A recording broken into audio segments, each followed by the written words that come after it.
নমস্কার নমস্কার। দারুণ সুন্দর ছবি, দারুণ সুন্দর ছবি। এসেছি আমি সেই কবি, প্রেমের সাগরে ভাসছি আমরা, এখন নতুন অনুভূতের অনুভবী।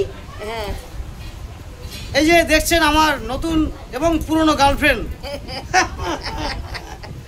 আচ্ছা, নতুন গার্লফ্রেন্ড পুরনো গার্লফ্রেন্ড কেন, এর ডেফিনেশন কি?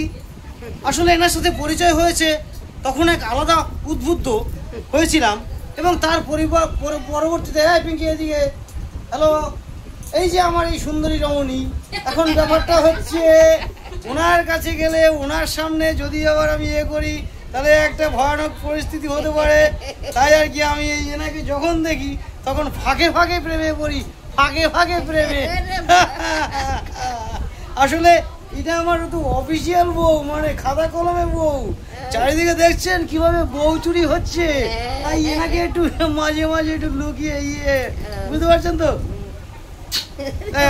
এটা আমার এই, যাই হোক, আমার দিদিমা তো সম্পর্কে, ঠাকুমা, আমার ভাইয়ের শাশুড়ি তো, দিদি শাশুড়ি, আমার ভাইয়ের দিদি শাশুড়ি। আমি বসিরহাটে এসেছি বড় মাসির বাড়িতে। এনাকে দেখলে আমার মন আনন্দে উৎফুল্ল হয়ে ওঠে, পুলকিত বোধ করি। কারণ সম্প্রতি কয়েক বছর আগে আমার দিদিমা গত হয়েছেন। সকলেই জানেন, আমার আত্মীয় স্বজন সকলেই জানেন, দিদিমা অনেক সময় খুব রেগে যেতেন আমার উপরে, আমার এই ইয়ার্কি ঠাট্টা এই ধরনের মনোভাবের জন্য।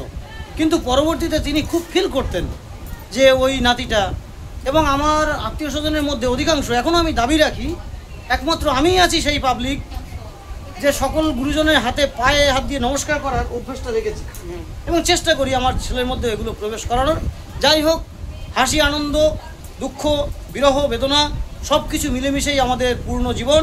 এই জীবনকে আমরা আরও পূর্ণতা লাভ করব, এই প্রত্যাশা থেকে আজকের মতো এখানেই ইতি টানছি। হ্যাঁ, যেতে নাই দিব হয়, তবু যেতে দিতে হয়, তবু চলে যায়। বিশ্বকবির সেই অবিস্মরণীয় বাণী থেকেই দু লাইন নিয়ে আজকের সমাপ্ত করলাম। আমি আপনাদের স্নেহের ও ভালোবাসার কবি সুব্রত মিত্র। কিছু বলবে? হ্যাঁ, আমার ভাই, ভাই আসে যখন তখন আমি তোমার ভাই, তুমি ছাড়া আমার কেউ নাই। খুব ভালোবাসে। ভালো থেকো। চলে যাবো কেন?